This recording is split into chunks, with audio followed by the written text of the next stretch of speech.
Hello everyone, I am Deepanshu and welcome back to my YouTube channel.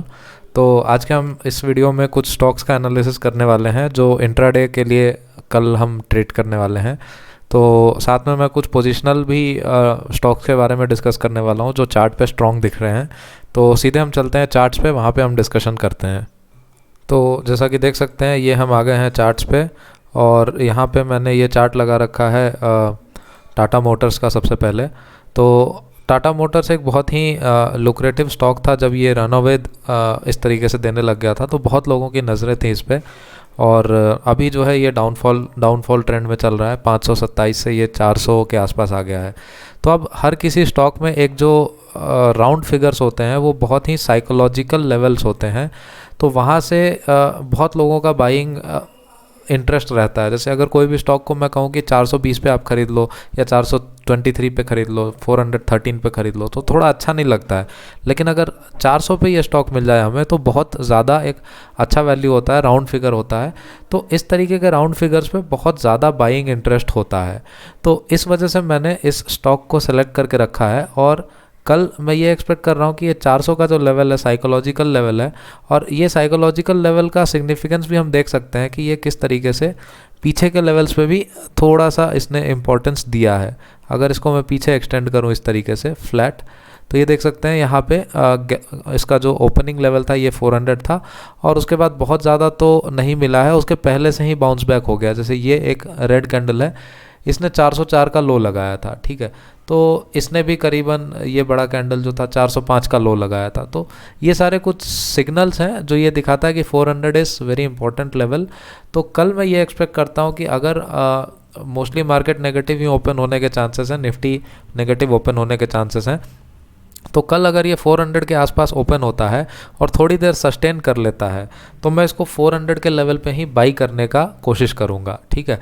और stop loss बहुत छोटा, यानी कि अगर हम 1% मान लें तो 4 रुपये के आसपास का स्टॉप लॉस हम लगा सकते हैं, डिपेंडिंग अपॉन आपका क्वांटिटी, लॉट साइज़ या जो भी आप करते होंगे।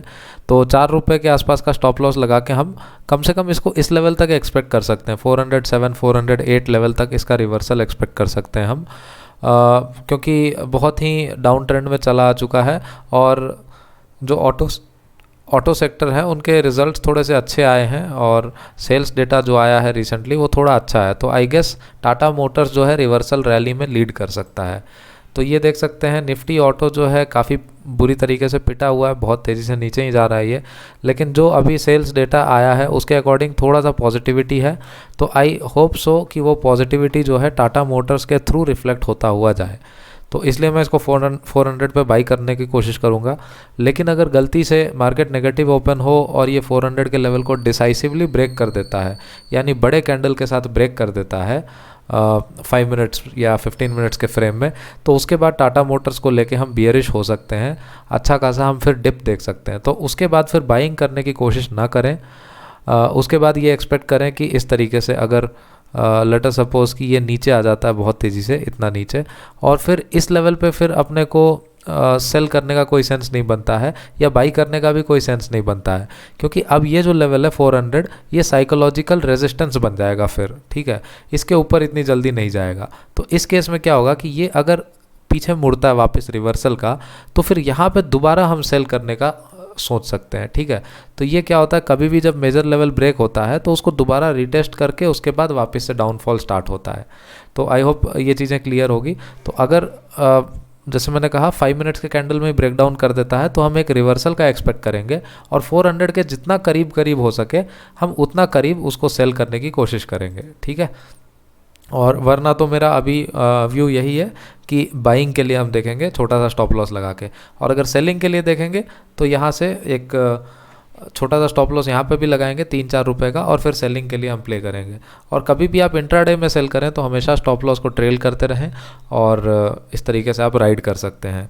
अब इसमें एक चीज़ और है कि अगर गलती से ये गैप अप ओपन हो जाता है, ठीक है, तो मेरा व्यू ये है कि gap up in the sense इस रेड कैंडल का 50% के ऊपर, यानी 413, 14, 15 इस लेवल के आसपास अगर ओपन हो जाता है, इसके ऊपर या इसके आसपास, तो यहाँ से एक बहुत ही शार्प रिवर्सल आ सकता है, यानी कि सीधा अप मूव भागेगा ये इस तरीके से, ठीक है।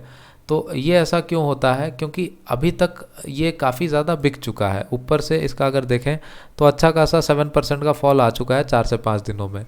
तो अब जितने लोगों ने सेल करके रखा होगा यहाँ पे, उनको जब अगले दिन गैप अप मिलेगा इतना बड़ा, तो वो पैनिक में आ जाएंगे कि सब कुछ जब हमने नेगेटिव सोच रखा था, तो मार्केट में हो सकता है कुछ न्यूज़ आया होगा या कुछ पॉजिटिविटी आया होगा, या हो सकता है ग्लोबल सेंटिमेंट्स इंप्रूव हो गए, तो मार्केट ऊपर जाने लगेगा। तो उस केस में ये स्टॉक भी बहुत तेज़ी से ऊपर जाएगा, और जितने लोगों ने भी शॉर्ट कर रखा था वो सारे अपने पोजिशंस कवर करेंगे। तो जब वो कवर करेंगे तो मार्केट अपने आप तेज़ी से ऊपर जाएगा। और इसलिए अगर इस लेवल के ऊपर ओपन होता है तो मैं डेफिनेटली बाइंग के लिए मैं कोशिश करूँगा।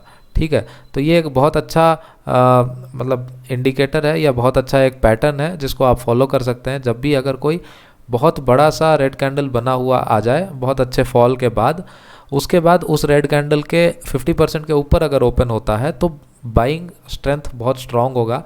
या आप हो सकता है एक डिप के लिए वेट करें, उसके बाद बाइंग के लिए इनिशिएट करें, है ना। रिवर्सल दिखे तो फिर बाइंग के लिए हम देखा करेंगे। ठीक है, तो ये फिक्स है, अगर बहुत बड़ा गैप अप हो तो हम बाइंग के लिए ही देखेंगे, और अगर गैप डाउन ओपन हो जाए तो 400 के आसपास बाइंग देखेंगे। अगर 400 क्रॉस करके नीचे चला जाता है तो सेलिंग के लिए हम देखेंगे। तो आई होप ये तीनों व्यूज़ क्लियर होंगे टाटा मोटर्स को लेके। तो अब चलते हैं हम दूसरे स्टॉक पे, विच इज़ एशियन पेंट्स। तो एशियन पेंट में देखें, ये बहुत ही कंसोलिडेटिंग जोन है। यहाँ पे काफ़ी कंसोलिडेशन रहा है, फिर यहाँ पे भी 2-3 बार सपोर्ट ले लिया इसने। तो अभी इसमें जो है ये सपोर्ट वीक हो गया है, काफ़ी वीक हो गया है, क्योंकि देख सकते हैं यहीं पे 2 बार और ये तीसरी बार भी इसको टेस्ट करने आ रहा है। तो यहाँ से जो ब्रेकडाउन अगर होगा तो बहुत गहरा होगा, इस तरीके से बड़े बड़े कैंडल्स बनते हुए नज़र आ सकते हैं हमें। ठीक है, तो देखेंगे कल किस तरीके से ये प्ले आउट होता है। इसमें भी एक मेजर साइकोलॉजिकल लेवल है विच इज़ 2200। यहाँ पे देख सकते हैं ये लेवल है 3000, सॉरी ये एशियन पेंट है, तो एशियन पेंट का लेवल जो है 3000 इंपॉर्टेंट लेवल होगा।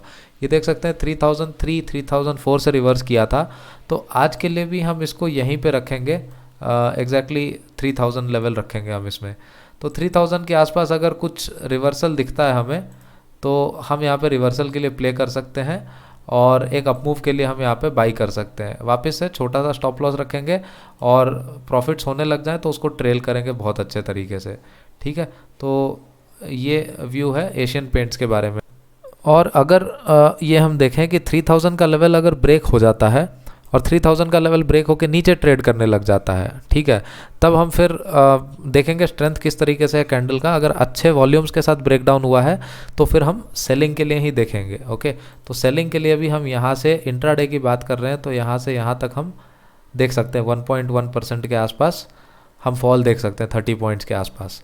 अब इतने फॉल के बाद हो सकता है रिवर्सल भी आ जाए, या फिर अगर आप इंट्राडे प्ले कर रहे हैं तो इस लेवल के आसपास प्रॉफिट्स बुक कर लें, या फिर आप ट्रेल कर लें, स्टॉप लॉस कुछ आसपास के लेवल पे लगा लें, या फिर 60-70% बुक कर लें और 40% को फिर ट्रेल करने लग जाएं।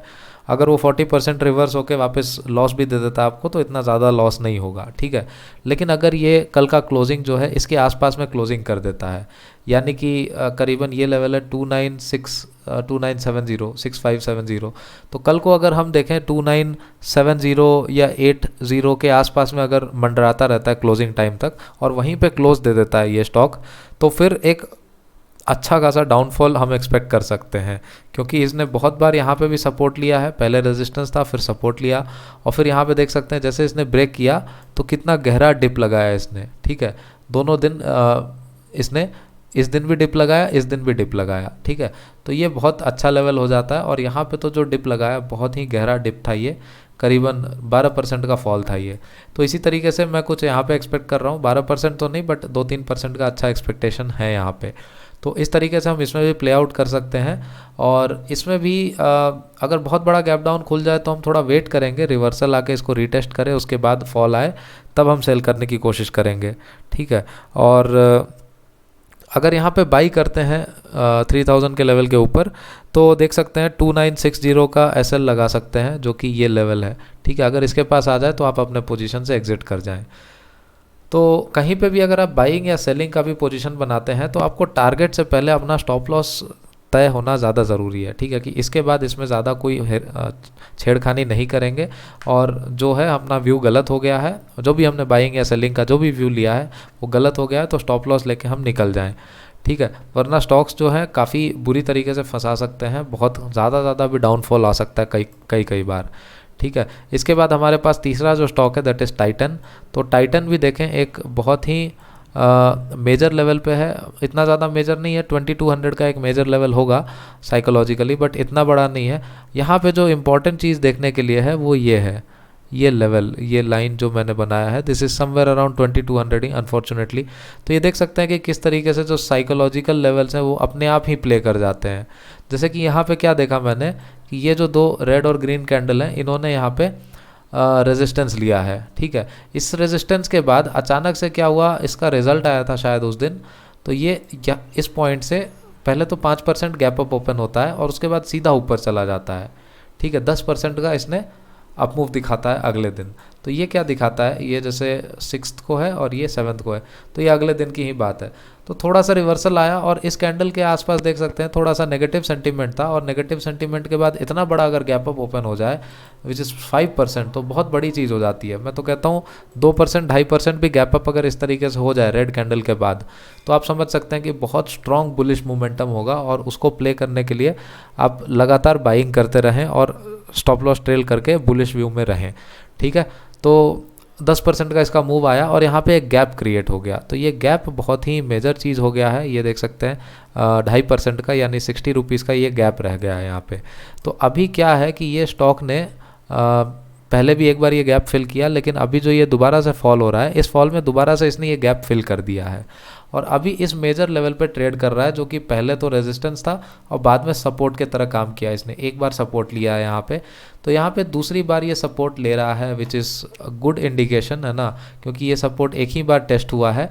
तो कल मेरे को ये लगता है कि ये सपोर्ट बहुत ही स्ट्रॉन्ग सपोर्ट हो सकता है, क्योंकि ये बस दूसरी बार टेस्ट हो रहा है। ठीक है, तो यहाँ पे ऐसा समझ सकते हैं कि जिन लोगों ने यहाँ पे बाई किया होगा उनको बहुत अच्छा मोमेंटम मिल गया। तो जब लोगों ने इसको इस लेवल पे देखा तो काफ़ी रिग्रेट कर रहे होंगे कि हमने इस लेवल पे क्यों नहीं बाई किया। तो लेट अस सपोज मैं ही हूँ जो इसको इस लेवल पे बाई करना चाहता था, मैं रिग्रेट कर रहा था, तो अभी मेरे को एक गोल्डन अपॉर्चुनिटी है, गोल्डन चांस है कि दोबारा से मेरे को इसी लेवल पे मिला है। और देख सकते हैं करीबन 5-5.5 महीने के बाद मेरे को इस लेवल पे मिला है। तो मेरे जैसे लोग इस स्टॉक को छोड़ने वाले नहीं हैं, कूद के इसमें बाइंग करेंगे। तो इस तरीके से क्या होता है, सेंटिमेंट्स काम करते हैं और बहुत सारे लोग जो यहाँ पे बाई करेंगे वो स्टॉक को ऊपर लेके जाएंगे फिर। ठीक है, तो इसमें भी हमें स्टॉप लॉस लगाना बहुत ज़रूरी है, क्योंकि एक फॉलिंग नाइफ की तरह ये गिरता चला आ रहा है, काफ़ी तेज़ फॉल हुआ है, ये देख सकते हैं करीबन 12% गिर चुका है ये ऑलरेडी। तो हो सकता है 2-3% और गिर जाए, इसके लिए कोई बड़ी बात नहीं है। तो इसलिए हम अपने लॉसेस को अवॉइड करने के लिए स्टॉप लॉस लेके चलेंगे। ठीक है, तो जैसा कि मैंने कहा इस लेवल के आसपास अगर फ्लैट ओपन होता है तो हम थोड़ा सा स्टॉप लॉस रख लेंगे, कुछ 2195 या 2190 इस तरीके से, जो कि 2200 के नीचे लेवल पे है। अगर वहाँ पे आके हमारा स्टॉप लॉस हिट कर जाता है तो हमें ये समझ जाना चाहिए कि स्टॉक में बुलिशनेस नहीं है, स्टॉक बियरिश है, बहुत सारे सेलर्स हैं, अभी भी बाइंग में किसी का इंटरेस्ट नहीं है। ठीक है, लेकिन अगर इसी के आसपास ओपन होके इस लेवल के आसपास 2200 के आसपास कंसोलिडेट करता है तो हम बाइंग करके इसको मोमेंटम में ट्रेड कर सकते हैं अच्छा खासा। ठीक है, और या तो फिर कल ऐसा हो सकता है कि ओपनिंग में ही ये गैप अप ओपन हो जाए अच्छा खासा। ठीक है, 1.5 से 2% गैप अप ओपन हो जाए, तब तो डेफिनेटली बाई कर लेना चाहिए। और स्टॉप लॉस वही है कि पिछले डे का क्लोजिंग रख लेंगे, यानी 2208 यानी 2210 भी हम रख सकते हैं, 2205 रख सकते हैं इस तरीके से स्टॉप लॉस, और इसको बुलिशनेस के लिए हम प्ले करेंगे। तो ये है टाइटन का मेरा व्यू एनालिसिस। अभी मोस्टली बहुत बुलिश है, स्ट्रांगली बुलिश है ये, क्योंकि पहली बार इसको रिटेस्ट कर रहा है। तो देखते हैं कल किस तरीके से रहता है। और ओवरऑल अगर हम निफ्टी बैंक निफ्टी की बात करें तो काफ़ी हमने डिस्कशन कर रखा है पिछले वीडियो में, आप जाके देख सकते हैं। और निफ्टी बैंक निफ्टी का जो इनडिसाइसिव कैंडल बना है ये इस तरीके से अभी बियरिशनेस ही है। ठीक है, बहुत नेगेटिव साइड में ही होगा ये। तो कल देखते हैं मार्केट किस तरीके से प्ले आउट होता है। और अगर मैं एक और चीज़ बताऊं तो SBI अभी थोड़ा सा स्ट्रॉन्ग दिख रहा है। इसका जो है 13 मई को अर्निंग्स रिलीज़ है, 13 मई यानी कि फ्राइडे को इसके रिज़ल्ट्स आने वाले हैं, और ये पूरे बैंक निफ्टी का रुख बदल सकता है। जब भी रिज़ल्ट होता है इसका बहुत बड़े बड़े कैंडल्स बनते हैं और बैंक निफ्टी को अकेला ही हिला देता है ये। ठीक है, तो इस स्टॉक पे थोड़ा सा नज़र रखेंगे हम। और इसके अलावा अगर मैं बात करूँ तो इंडसइंड बैंक एक ब्रेकआउट देने के कगार पे था, लेकिन अनफॉर्चुनेटली वापस से ब्रेकडाउन आ गया। तो अभी इसमें हमें फिर थोड़ा और होल्ड करना पड़ेगा।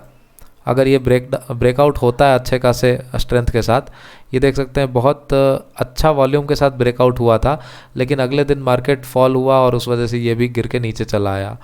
तो अभी भी इसमें रिवर्सल होकर दोबारा जब ये ब्रेकआउट अगर देता है तो हम इस ब्रेकआउट के लिए प्ले कर सकते हैं। ऑलरेडी मेरे पास लोअर लेवल्स पे इसमें एक्यूमुलेशन है, तो थोड़ा स्ट्रॉन्ग स्टॉक है, इसको देख सकते हैं। और इसके बाद अगर मैं एक पर्टिकुलर स्टॉक के बारे में बात करूं तो that will be auto sector में हीरो मोटोकॉर्प। ठीक है, इसके बारे में मैंने कई बार बात किया है, बट आज इसके बारे में बात करने का अलग ही रीज़न है, क्योंकि ये ऑलरेडी अपने 52 वीक लो पे चल रहा है। जस्ट लाइक अगर हम देखें एक और स्टॉक है two wheeler stock Bajaj auto, तो ये भी अपने 52 वीक लो पे चल रहा है। बट बजाज ऑटो में देखें किस तरीके से सेलिंग प्रेशर आ रहा है। यहाँ पे टॉप से अगर हम देखें तो ये लगातार अपने टॉप से करीबन 12% गिर चुका है। ठीक है, अच्छा खासा मोमेंटम चल रहा था इसका 25 और 26 को, उसके बाद भी 2 दिन के बाद अच्छा खासा मोमेंटम आया, बट वहाँ से बहुत तेज़ फॉल आ गया और ये अपने पिछले सारे लेवल्स को ब्रेक करके नीचे के लेवल पे ट्रेड कर रहा है। ये देख सकते हैं पिछले पुराने लेवल्स हैं 1.5-2 महीने के, उसको ब्रेक करके नीचे ट्रेड कर रहा है। तो ये इस स्टॉक का वीकनेस दिखाता है। ठीक है, अब हम यही चीज़ देखते हैं 25-26 को हीरो मोटो में क्या होता है। तो 25 को ये था और 26 को ये था। ठीक है, और 2 दिन के बाद ये गैप अप ओपन होता है, बट बजाज ऑटो नीचे गिर जाता है, लेकिन ये अपने आप को होल्ड कर लेता है। ठीक है, इसके बाद फॉल हुआ कंटिन्यूसली, बजाज ऑटो नीचे गिरता चला गया और अपने पिछले लो को ब्रेक कर दिया था बजाज ऑटो ने। लेकिन यहाँ पे देख सकते हैं इसके 1.5-2 महीने का जो लो है ये इंटैक्ट रह गया है ना, यानी इसको दोबारा रिटेस्ट करने नहीं आया ये स्टॉक और ऊपर ही अपने आप को कंसोलिडेट करके होल्ड कर लिया। ठीक है, तो ये देख सकते हैं जैसे इतने बड़े फॉल के बाद अगले दिन ये गैप अप ओपन हो गया अच्छा खासा। ठीक है, तो ये देख सकते हैं करीबन यहाँ से 1% गैप अप ओपन हो गया। तो कभी भी इस तरीके से बहुत अच्छा खासा फॉल जब आ जाता है, सिग्निफिकेंट फॉल यानी डाउन ट्रेंड हो जाता है, 5% का ये गिर गया है, तो इसके बाद कभी भी अगर गैप अप ओपन हो जाता है तो डेफिनेटली एक बाइंग मोमेंटम रह जाता है। ठीक है, तो स्टॉक डाउन ट्रेंड में था, गैप अप ओपन हो गया, बुलिशनेस कंटिन्यू हो गया। ठीक है, यहाँ पे देखेंगे अगर हम तो 5 मिनट्स के कैंडल में अगर हम देखें तो ये पहला कैंडल नहीं, इतना स्ट्रॉन्ग मारोबोजो कैंडल बन गया, इसके बाद ये मोमेंटम कंटिन्यू ही रहा। ये देख सकते हैं ओपन क्लोज हाई लो सब सेम है इसका। ठीक है, open is equal to high और close is equal to high sorry, और open is equal to low. तो ये बहुत ही स्ट्रॉन्ग मारोबोजो कैंडल होता है, इसका कोई विक नहीं है, कंटिन्यूसली पूरे 5 मिनट में बाइंग ही होता रहा। तो इस तरीके की चीज़ें होती है जब स्टॉक डाउन ट्रेंड में रहता है और गैप अप ओपन हो जाता है। तो यही चीज़ निफ्टी के लिए भी अप्लाई होता है, तो हम देखेंगे निफ्टी में भी। और इसके अलावा अगर हम देखें तो सबसे कमाल की बात यह है कि इसने जो रिवर्सल दिया यहाँ से और अगले दिन दोबारा मार्केट वीक था तो गैप डाउन ओपन हो गया, और गैप डाउन भी छोटा मोटा नहीं, बहुत बड़ा गैप डाउन हो गया। ये देख सकते हैं 3.6% गैप डाउन। तो इस 3.6% के गैप डाउन के बाद देख सकते हैं अल्टीमेटली स्टॉक ने जो है पॉजिटिव में क्लोज किया, यानी 2.7% अप क्लोज हुआ है स्टॉक। तो इसका मतलब क्या है कि जहाँ से ओपन हुआ वहाँ से ये करीबन 6% ऊपर चला गया, यानी कि आप समझ सकते हैं कि कितना ज़्यादा स्ट्रेंथ है कि एक नेगेटिव मार्केट में भी ये 6% का अप मूव दिखाया इसने अपने ओपनिंग से। और वहीं अगर हम बजाज ऑटो का देखें तो ये मरा हुआ पड़ा रह गया, गैप डाउन ओपन हुआ, थोड़ा सा पॉजिटिव में क्लोज हुआ, बट कोई फ़ायदा नहीं है इसमें, बिल्कुल भी स्ट्रेंथ नहीं है। तो इस तरीके से एक ही सेक्टर में हम स्ट्रेंथ कंपेयर करते हैं, और डेफिनेटली अभी मेरे लिए जो है हीरो मोटो में बहुत ज़्यादा स्ट्रेंथ दिख रहा है। अगर हम देखें ये फरवरी महीने में भी मैंने स्टॉक को कंपेयर किया था बहुत अच्छे तरीके से, और यहाँ पे मैं ये एक ब्रेकआउट एक्सपेक्ट कर रहा था, अनफॉर्चुनेटली वो फेल हो गया। बट अगर फरवरी मंथ में यहाँ पे देखें तो ये यहीं पे कंसोलिडेट करता रह गया, कोई ब्रेकआउट भी नहीं दिया इसने, और फॉल जैसे आया तो फॉल में तो जम के इसने पार्टिसिपेट किया। ठीक है, मार्च मंथ में थोड़ा अपमूव आया, और यहाँ पे भी मार्च मंथ में अच्छा खासा अपमूव आया, फिर इसका कुछ क्रिमिनल हिस्ट्री वगैरह आ गया, टैक्स इवेजन वगैरह का कुछ प्रॉब्लम, तो ये गिरा। बट अल्टीमेटली इसमें बहुत स्ट्रेंथ है और ये अभी अच्छा खासा ऊपर जा सकता है। यहाँ पे देख सकते हैं पिछला ये जो बड़े बड़े कैंडल्स बने थे इससे भी ज़्यादा वॉल्यूम्स अभी आ रहे हैं, तो ये कुछ बहुत ही इंपॉर्टेंट चीज़ दिखा रहा है। जैसा कि ये देख सकते हैं ये यहाँ पे वॉल्यूम है कितना 1.13 मिलियन, और यहाँ पे वॉल्यूम क्या दिखा रहा है 2.49 मिलियन, यानी 2 टाइम्स के आसपास वॉल्यूम आ रहा है यहाँ पे। तो ये बहुत ज़्यादा स्ट्रेंथ शो कर रहा है स्टॉक। अगर कल ये गैप अप ओपन होता है तो ये सस्टेन कर सकता है या थोड़ी देर कंसोलिडेट करके ये ऊपर जा सकता है। तो किसी भी डिप में हम हीरो मोटो को बाई करने का ही देखेंगे, ठीक है। जैसा कि मेरे पास ऑलरेडी पोजीशंस है, इस लेवल पे मैंने ऐड किया है और कुछ इस हायर लेवल्स पे भी ऐड किया है। तो बहुत अच्छा स्टॉक है, बहुत अच्छा डिविडेंड देता है और बहुत ही अपसाइड पोटेंशियल इसमें बाकी है अभी। अगर हम देखें यहाँ से अगर अपना ऑल टाइम हाई भी टच करता है रिसेंट, तो दैट इज़ 38-40% का, तो it's a good deal, good bet, है ना। और इसमें देख सकते हैं हम, तो इस तरीके से हम क्या करते हैं, स्ट्रेंथ ऑफ स्टॉक देखते हैं, पता करते हैं और उसके अकॉर्डिंग अपने पोजीशंस बनाते हैं या होल्ड करते हैं। एक और स्टॉक है इसी तरीके से, फाइन ऑर्गेनिक, जिसके बारे में हमने कई बार डिस्कशन किया है। तो मैंने इसको इस लेवल पे कहीं पे बाई किया था बहुत पहले, यानी कि अभी तो 6 से 8 महीने हो गए हैं। तो वहाँ से लगातार ये अप ट्रेंड में रहा है और अभी ये लिटरली 44% अप है। तो इसमें मैंने कुछ पोजीशन यहाँ पे स्क्वायर ऑफ किया था इस लेवल पे, यानी कि 20-25% ऊपर था ये, यहाँ पे स्क्वायर ऑफ किया था मैंने और उसके बाद दोबारा एंट्री किया था। तो अभी ये स्टॉक मेरे एंट्री लेवल से 17% के आसपास अप है। तो बहुत ही स्ट्रॉन्ग सेक्टर है, बहुत ही स्ट्रॉन्ग स्टॉक है और इसमें कई बार हमने स्ट्रेंथ के बारे में डिस्कस किया है इन लेवल्स पे, इस तरीके से लाइंस वगैरह बना के हमने डिस्कशन किया है। तो मार्केट जब बुरी तरीके से गिर रहा था तब भी ये स्टॉक अपने आप को होल्ड कर रहा था और इनफैक्ट ब्रेकआउट पे ब्रेकआउट दे रहा था बहुत कंटिन्यूसली। तो ये बहुत पॉजिटिव चीज़ है स्टॉक के लिए। अभी यहाँ से ब्रेकआउट दिया इसने, रिटेस्ट किया दोबारा, यहाँ से कंसोलिडेशन करके अप मूव हो रहा है, ठीक है। अभी दोबारा इसने थोड़ा सा यहाँ पे कन्फ्यूजन किया है, देख सकते हैं ये जो ऊपर का सपोर्ट रेजिस्टेंस था वहीं पे आके सपोर्ट लिया इसने और बहुत अच्छी तरीके से ये पैटर्न फॉलो करता चला जाता है। तो पुराना रेजिस्टेंस इसके लिए सपोर्ट बन जाता है, ये देख सकते हैं यहाँ पे ये रेजिस्टेंस था, इस पे सपोर्ट लिया इसने, कंसोलिडेट किया और फिर ब्रेकआउट दिया अपने रेजिस्टेंस का, ऊपर गया, दोबारा रिटेस्ट किया, बाउंस किया, दोबारा रिटेस्ट किया, अब ये दोबारा ऊपर मूव कर सकता है, ठीक है। तो इसमें जैसे कि मेरा पोजीशन बहुत पहले लेवल से है और प्रॉफिट्स में भी हूँ मैं, तो इसमें मेरा डेफिनेटली स्टॉप लॉस थोड़ा डीप रहेगा। बट आप अगर पोजीशनल इसमें एंट्री करना चाहते हो तो डेफिनेटली स्टॉक के साथ जा सकते हैं। ये बाइंग लेवल्स होगा, थोड़ा और नीचे आ जाए तो यहाँ कहीं पे बाई कर सकते हैं, बेस्ट लेवल। और स्टॉप लॉस थोड़ा अच्छा लगा है यहाँ से, तो ये करीबन 7% है। तो इसको जितना अगर डिप लगा है, मार्केट कंडीशन अगर थोड़ा नेगेटिव है तो इसको जितना बीच में आप खरीद सकते हैं यहाँ पे इस लेवल के आसपास उतना बेटर रहेगा, स्टॉप लॉस आपका कम रहेगा, ठीक है, उसी के अकॉर्डिंग। तो नीचे जाने के चांसेस इसके कम है, ये सारे लेवल्स आप स्टॉप लॉस कंसिडर कर सकते हैं, ठीक है। और अगर पेशेंस के साथ होल्ड कर सकते हैं तो इसको होल्ड कर सकते हैं। लगातार अप ट्रेंड में चला जा रहा है ये स्टॉक और बहुत ही स्ट्रेंथ है इसका। 2020 में जो लो लगाया था उसके बाद ऊपर गया फिर नीचे आया, तो एक अच्छा जो मोमेंटम होता है किसी भी स्टॉक का इसी तरीके से चलता है, डाउन अप फिर डाउन। एक सेकंड,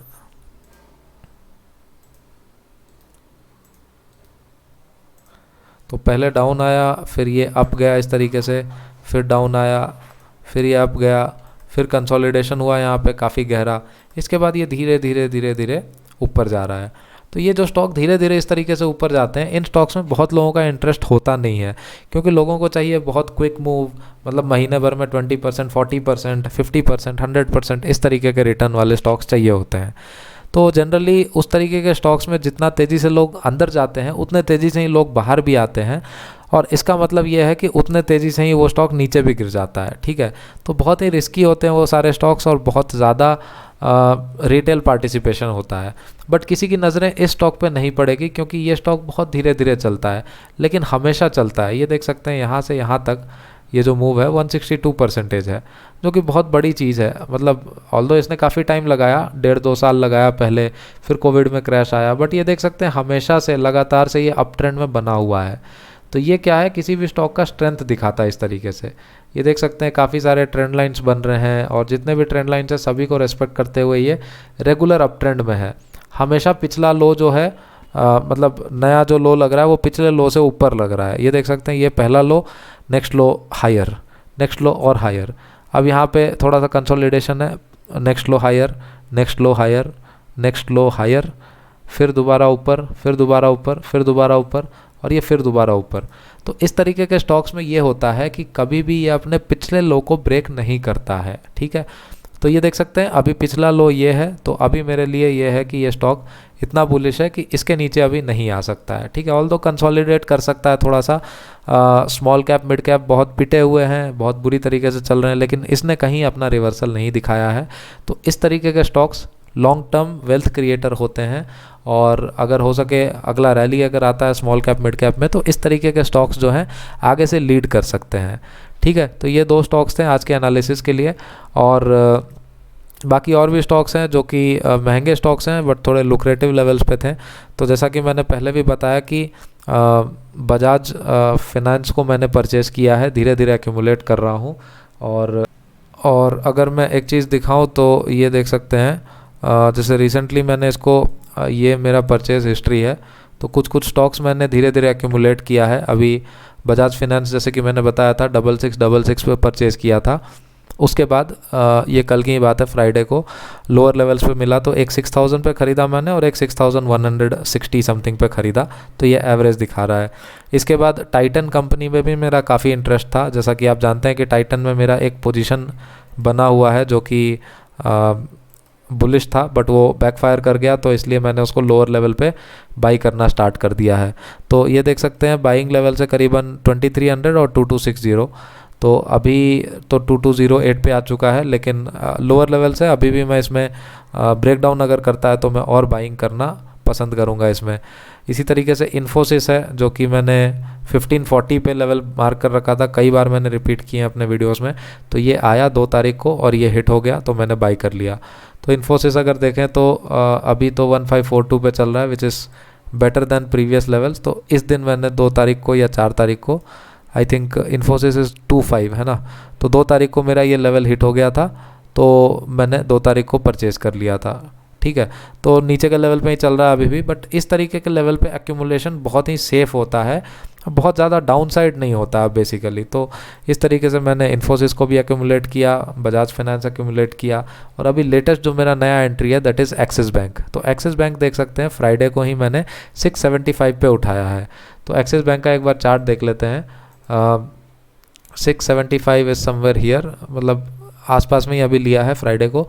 तो ये क्या है, बहुत अच्छे इसके रिजल्ट्स आए थे और मार्केट से ये गिरने लग गया बहुत बुरी तरीके से। फिर एक बैड न्यूज़ भी आ गया इसमें, तो वो भी प्रॉब्लम हो गया। और बैड न्यूज़ के बाद ये 675 एक बहुत ही लुक्रेटिव लेवल होता है। जैसे ही ये बैड न्यूज़ से अपना ये रेपुटेशन के वजह से बैड न्यूज़ को क्लियर करेंगे ये, तो इसमें दोबारा up trend up move start होगा। और ये बहुत ही मेजर लेवल है, देख सकते हैं काफ़ी टाइम से यहाँ पे इसने सपोर्ट लिया है, या फिर यहाँ पे तो ये रेजिस्टेंस था पहले, फिर यहाँ पे ये रेजिस्टेंस बन गया, उसके बाद एक सपोर्ट, फिर यहाँ पे थोड़ा कंसोलिडेशन सपोर्ट, और यहाँ पे थोड़ा सा टाइम के लिए इसने ब्रेक डाउन दिया था, बट वापस बाउंस करके देख सकते हैं कितना शार्प रैली आया है यहाँ से।